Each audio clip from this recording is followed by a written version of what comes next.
தமிழகத்தில் ஏப்ரல் 23ஆம் தேதி தேர்தல் நடைபெற உள்ள நிலையில் வாக்குப்பதிவு நாளன்று தனியார் நிறுவனங்களில் தொழிலாளர்களுக்கு ஊதியத்துடன் கூடிய விடுமுறை அளிக்க வேண்டும் என இந்திய தேர்தல் ஆணையம் தமிழக அரசுக்கு உத்தரவிட்டுள்ளது.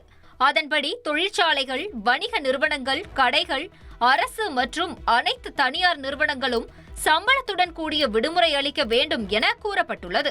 விடுமுறை அளிக்காத நிறுவனங்கள் மீது மக்கள் பிரதிநிதித்துவ சட்டத்தின் கீழ் நடவடிக்கை எடுக்கப்படும் என்றும் தெரிவிக்கப்பட்டுள்ளது.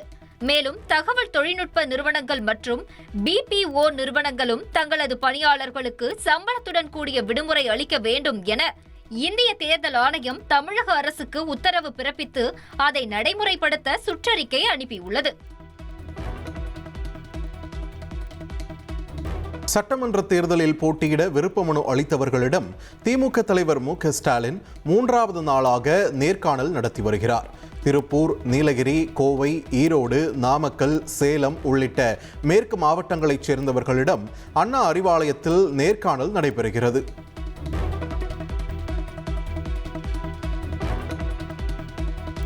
அதிமுக பொதுச் செயலாளர் எடப்பாடி பழனிசாமி திடீரென டெல்லி சென்றுள்ளார். என்டிஏ கூட்டணியில் இன்னும் தொகுதி பங்கீடு இறுதி செய்யப்படாமல் உள்ளது. அதிமுகவின் செல்வாக்குமிக்க தொகுதிகளை பாஜகவும் கேட்பதே இதற்கு காரணம் என கூறப்படுகிறது. தொகுதி பங்கீடு தொடர்பான இறுதிக்கட்ட பேச்சுவார்த்தைக்காக மத்திய அமைச்சர் பியூஷ் கோயல் தமிழகம் வரவுள்ளார். இந்நிலையில் EPS டெல்லிக்கு சென்றிருக்கிறார். டெல்லியில் உள்துறை அமைச்சர் அமித்ஷாவையும் பாஜக முக்கிய தலைவர்களையும் அவர் சந்திக்க இருப்பதாக தகவல் வெளியாகியுள்ளது.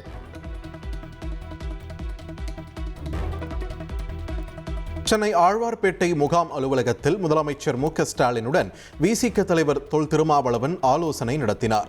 திமுக கூட்டணியில் இரட்டை இலக்கத்தில் VCK தொகுதிகளை கேட்டு வரும் நிலையில் தொகுதி பங்கீடு விரைவில் இறுதி செய்யப்படும் என்று எதிர்பார்க்கப்படுகிறது. தொகுதி பங்கீடு தொடர்பான 2ஆம் கட்ட பேச்சுவார்த்தையின் போது கமல்ஹாசனின் மக்கள் நீதி மையத்தை உதயசூரியன் சின்னத்தில் போட்டியிட திமுக வலியுறுத்தியுள்ளது. டார்ச் லைட் சின்னத்திலேயே போட்டியிடுவோம் என தொகுதி பங்கீடு குழுவிடம் மக்கள் நீதி மைய நிர்வாகிகள் தெரிவித்துள்ளனர். 2026 சட்டமன்ற தேர்தலை ஒட்டி 49 பிரிவுகளில் நாம் தமிழர் கட்சி தனது தேர்தல் அறிக்கையை வெளியிட்டுள்ளது. சென்னை கிண்டியில் உள்ள நட்சத்திர விடுதியில் அக்கட்சியின் ஒருங்கிணைப்பாளர் சீமான் தேர்தல் அறிக்கையை வெளியிட்டார். தன்னலமற்ற அன்பான சர்வாதிகார ஆட்சி முறை முன்னெடுக்கப்படும் என்று நாம் தமிழர் கட்சி தனது தேர்தல் அறிக்கையில் குறிப்பிட்டுள்ளது. சட்டமன்ற தொகுதிகளை உள்ளடக்கி ஒரு நாடாளுமன்ற தொகுதி உருவாக்க நடவடிக்கை எடுக்கப்படும் என்றும் மாநிலத்தில் தன்னாட்சி, மத்தியில் கூட்டாட்சி தத்துவம் என்று பல்வேறு அறிவிப்புகளும் வெளியிடப்பட்டுள்ளது.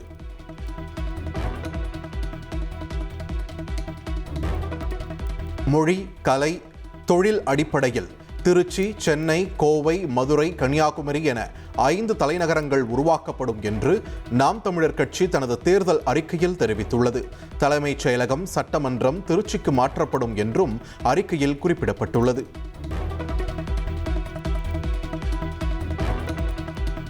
நாம் தமிழர் கட்சி ஆட்சிக்கு வந்தால் வரி விதிப்பில் மாற்றம் கொண்டுவரப்படும் என்று சீமான் உறுதியளித்துள்ளார். வசூலிக்கப்படும் வரியில் மாநில அரசுக்கு 75%, மத்திய அரசுக்கு 25% வழங்கும் வகையில் மாற்றம் கொண்டுவர முயற்சிப்போம் என்றும் தெரிவித்துள்ளார். பெண்களுக்கு சட்டமன்றம், நாடாளுமன்றத்தில் தனி தொகுதிகள் பெறப்படும் என்று நாம் தமிழர் கட்சி வாக்குறுதி அளித்துள்ளது. தமிழை வழக்காடும் மொழியாக மாற்றவும், வாக்கு செலுத்துவதை கட்டாயமாக்க நடவடிக்கை எடுக்கப்படும் என்றும் அறிக்கை வெளியிட்டுள்ளது. தமிழர் தந்தை சீபா ஆதித்தனார் பெயரில் விளையாட்டு பல்கலைக்கழகம் அமைக்கப்படும் என்று சீமான் தெரிவித்துள்ளார்.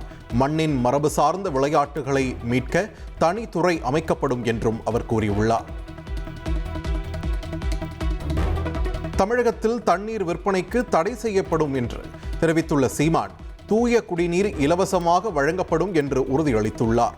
ஆறுகளில் 15 கிலோமீட்டருக்கு ஒரு தடுப்பணை கட்டப்படும் என்றும் அறிவித்துள்ளார்.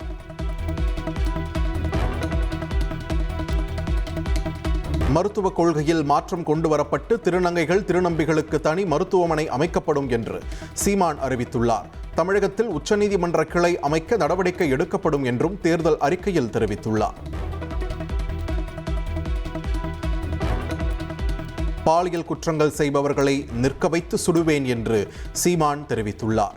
சென்னையில் தேர்தல் அறிக்கை வெளியிட்ட நிகழ்வில் பேசிய அவர் குற்றங்களை எல்லா திசையில் இருந்தும் கண்காணிப்பேன் என்றும் கூறினார்.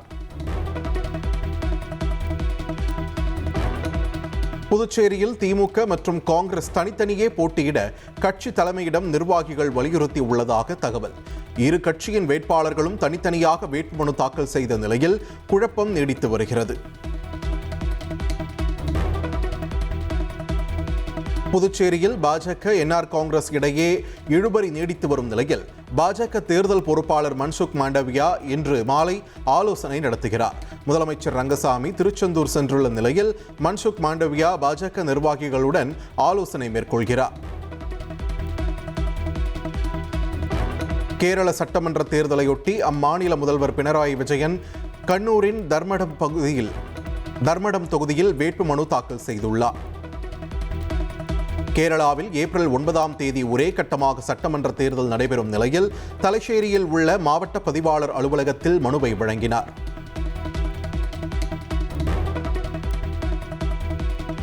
கேரள சட்டப்பேரவை தேர்தலை ஒட்டி பாரதிய ஜனதா கட்சி தனது 2ஆம் கட்ட வேட்பாளர் பட்டியலை வெளியிட்டுள்ளது.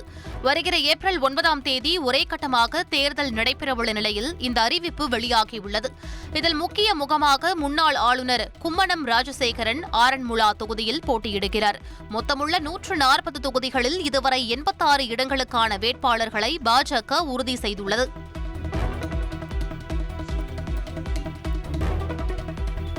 அத்தியாவசிய பொருளான பெட்ரோல் விற்பனை தடையின்றி நடக்க தேர்தல் பறக்கும் படை அதிகாரிகளுக்கு உரிய வழிகாட்டு நெறிமுறைகளை வழங்க வேண்டும் என தேர்தல் ஆணையத்திற்கு தமிழ்நாடு பெட்ரோலிய டீலர்கள் சங்கம் தரப்பில் கோரிக்கை வைக்கப்பட்டுள்ளது. தேர்தல் ஆணையம் வழங்கும் வழிகாட்டு நெறிமுறையில் சரியான ஆவணங்களுடன் எடுத்துச் செல்லப்படும் பெட்ரோல் பங்கின் பணத்தை பறிமுதல் செய்யக்கூடாது, சரியான ஆவணங்களுடன் செல்லும் பெட்ரோல் லாரிகளை நிறுத்தி வைக்கக்கூடாது ஆகிய அறிவுறுத்தல்கள் இடம்பெற வேண்டும் என்றும் கோரிக்கை வைக்கப்பட்டுள்ளது. தூத்துக்குடி +2 மாணவி கொடூர கொலை சம்பவத்தில் தர்ம முனீஸ்வரன் என்ற இளைஞரை தனிப்படை போலீசார் கைது செய்துள்ளனர்.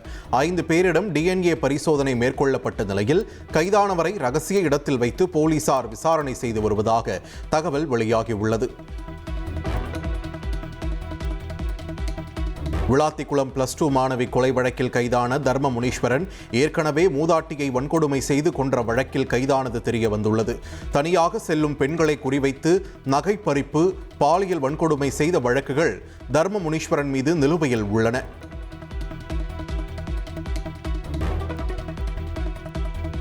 விளாத்திக்குளம் +2 மாணவி கொலை வழக்கில் கைதான தர்ம முனீஸ்வரன் பைக்கில் செல்லும் சிசிடிவி காட்சி வெளியாகியுள்ளது. இந்த சிசிடிவி காட்சி அடிப்படையிலேயே தர்ம முனீஸ்வரனை போலீசார் கைது செய்தனர்.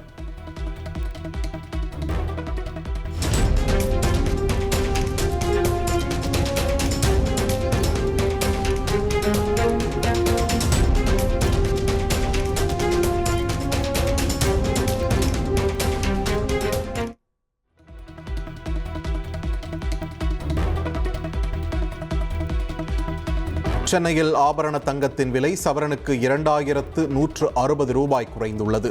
1 கிராம் தங்கம் 14,300 ரூபாய்க்கும் 1 சவரன் தங்கம் 1,14,400 ரூபாய்க்கும் விற்பனை செய்யப்படுகிறது.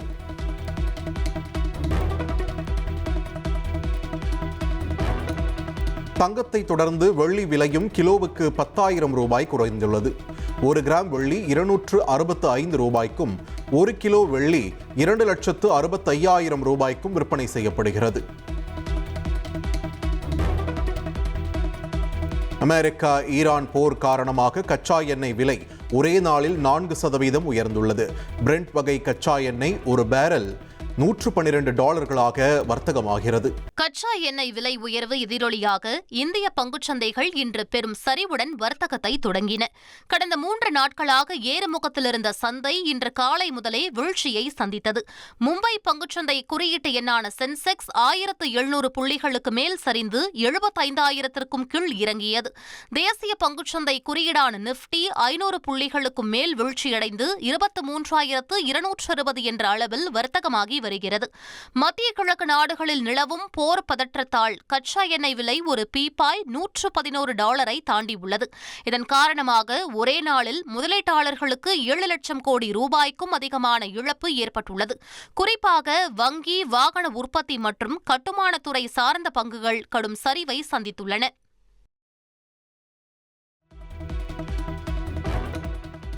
இந்தியாவின் ஜவுளி ஏற்றுமதி துறையில் குஜராத் மற்றும் மகாராஷ்டிரா மாநிலங்களை பின்னுக்கு தள்ளி தமிழ்நாடு முதலிடத்தை பிடித்திருப்பதாக முதலமைச்சர் ஸ்டாலின் பெருமிதம் தெரிவித்துள்ளார். கடந்த 4 ஆண்டுகளில் மேற்கொள்ளப்பட்ட திட்டமிட்ட நடவடிக்கைகளால் தமிழகத்தின் ஜவுளி ஏற்றுமதி 29 விழுக்காடு வளர்ச்சியை எட்டியிருப்பதாக அவர் குறிப்பிட்டுள்ளார். கடந்த 2020-21 நிதியாண்டில் $6,193 மில்லியன் இருந்த ஏற்றுமதி மதிப்பு தற்போது $7,997 மில்லியன் உயர்ந்துள்ளது. இந்தியாவின் ஒட்டுமொத்த ஜவுளி ஏற்றுமதியில் தமிழகம் மட்டுமே 21.84 விழுக்காடு பங்களிப்பை வழங்கி வருவதாக மத்திய அரசின் புள்ளி விவரங்கள் தெரிவிக்கின்றன என்றும் அவர் கூறியுள்ளார்.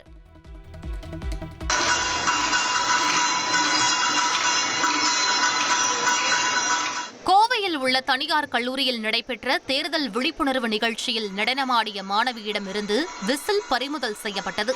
நிகழ்ச்சியின் ஒரு பகுதியாக மாநகராட்சி பள்ளி மாணவிகள் கோலாட்டம் ஆடினர்.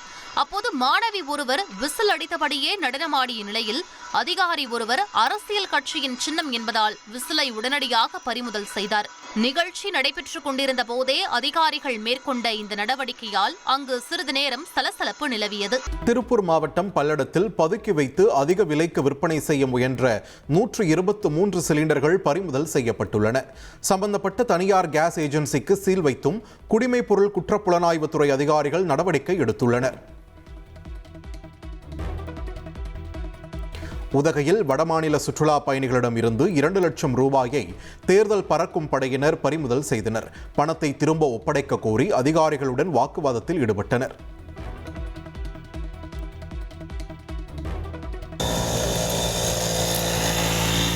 கோவை மாவட்டம் அன்னூர் அருகே கணுவக்கரை, ஆம்போதி உள்ளிட்ட பகுதிகளில் வரலாறு காணாத ஆலங்கட்டி மழை பெய்த நிலையில் 12 மணி நேரம் கடந்தும் பனிக்கட்டிகள் கரையாமல் இருந்தது அதிர்ச்சியை ஏற்படுத்தியது.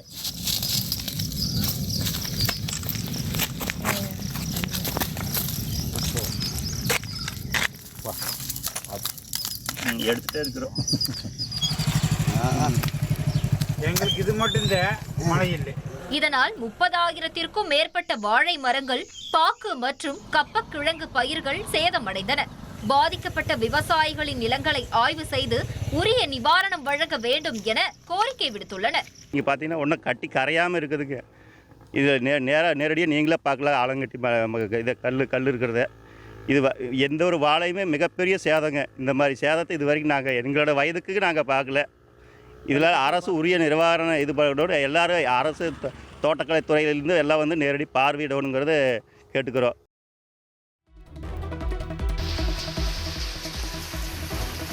கிருஷ்ணகிரி மாவட்டம் ஹொசூர் மற்றும் அதன் சுற்றுப்புற பகுதிகளில் பெய்த ஆலங்கட்டி மழையால் விவசாயம் கடுமையாக பாதிக்கப்பட்டிருப்பதாக விவசாயிகள் வேதனை தெரிவித்துள்ளனர்.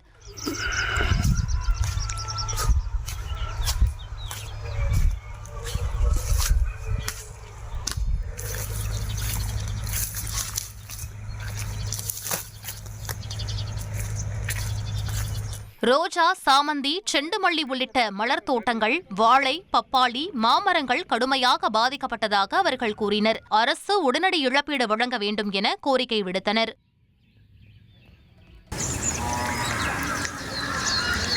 புதுக்கோட்டையில் கிராவல் மண் கொள்ளையில் ஈடுபட்ட கும்பலின் வாகனங்கள் பறிமுதல் செய்யப்பட்டதை அடுத்து அதிகாரிகள் அசந்த நேரத்தில் வாகனங்களுக்கு மாற்று சாவி போட்டு கொள்ளையர்கள் தப்பினர். கேவிக்கோட்டை பகுதியில் கிராவல் மண் கொள்ளை நடைபெற்றது. தேர்தல் பறக்கும் படையினர் கொள்ளை கும்பலை பிடித்து 2 டிப்பர் லாரிகள், ஒரு ஜேசிபி எந்திரத்தை பறிமுதல் செய்தனர். பறிமுதல் செய்த வாகனங்களின் சாவியை வருவாய் ஆய்வாளரிடம் ஒப்படைக்க அதிகாரிகள் சென்றனர். இந்த நேரத்தை பயன்படுத்திக் கொண்ட கொள்ளை கும்பல் மாற்று சாவியை போட்டு பறிமுதல் செய்யப்பட்ட வாகனங்களை எடுத்துக்கொண்டு தப்பினர். அமெரிக்கா மற்றும் இஸ்ரேல் இணைந்து ஈரான் மீது நடத்தி வரும் போர் 3வது வாரத்தை எட்டியுள்ளது. ஈரான் ராணுவ நிலைகளை குறிவைத்து தாக்குதல் நடத்திய வீடியோவை அமெரிக்க மத்திய கட்டளை அமைப்பான சென்ட்காம் வெளியிட்டுள்ளது.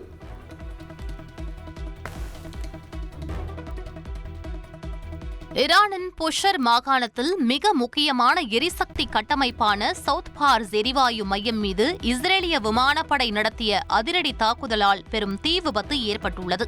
இந்த தாக்குதலால் ஈரானிலிருந்து ஈராக் நாட்டிற்கு செல்லும் எரிவாயு விநியோகம் முற்றிலுமாக நிறுத்தப்பட்டுள்ளது.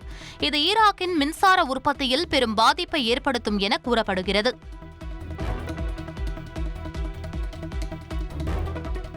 ஈரானின் சவுத் பார்ஸ் எரிவாயு மையம் மீது நடத்தப்பட்ட தாக்குதலில் அமெரிக்கா மற்றும் கத்தார் நாட்டுக்கு எந்தவித தொடர்பும் இல்லை என்று அதிபர் டிரம்ப் தெரிவித்துள்ளார். இந்த தாக்குதலை இஸ்ரேல் முற்றிலும் தன்னிச்சையாகவே நடத்தியுள்ளதாகவும் அவர் குறிப்பிட்டுள்ளார். மேலும் ஈரான் கத்தார் மீது தாக்குதல் நடத்தினால் சவுத் பார்ஸ் எரிவாயு மையம் முழுவதையும் ஈரான் இதுவரை கண்டிராத பலத்துடன் அமெரிக்கா தாக்கும் என்றும் டிரம்ப் எச்சரிக்கை விடுத்துள்ளார்.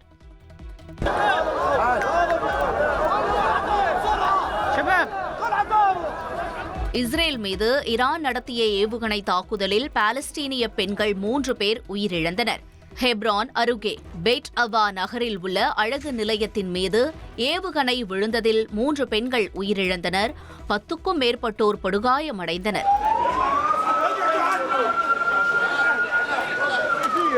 இந்த தாக்குதலில் கொத்துகுண்டுகள் எனப்படும் கிளஸ்டர் வகை ஏவுகணை பயன்படுத்தப்பட்டதாக கூறப்படுகிறது. ரமலானை கொண்டாட மக்கள் தயாராகி வரும் வேளையில் இந்த தாக்குதல் நிகழ்ந்திருப்பது மக்களிடையே சோகத்தை ஏற்படுத்தியுள்ளது.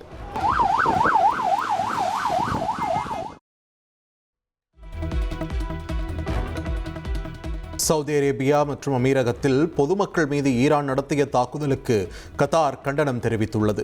சர்வதேச சட்டங்களை மீறி ஈரான் ஏவுகணை தாக்குதல் நடத்தியுள்ளதாகவும் குற்றம் சாட்டியுள்ளது.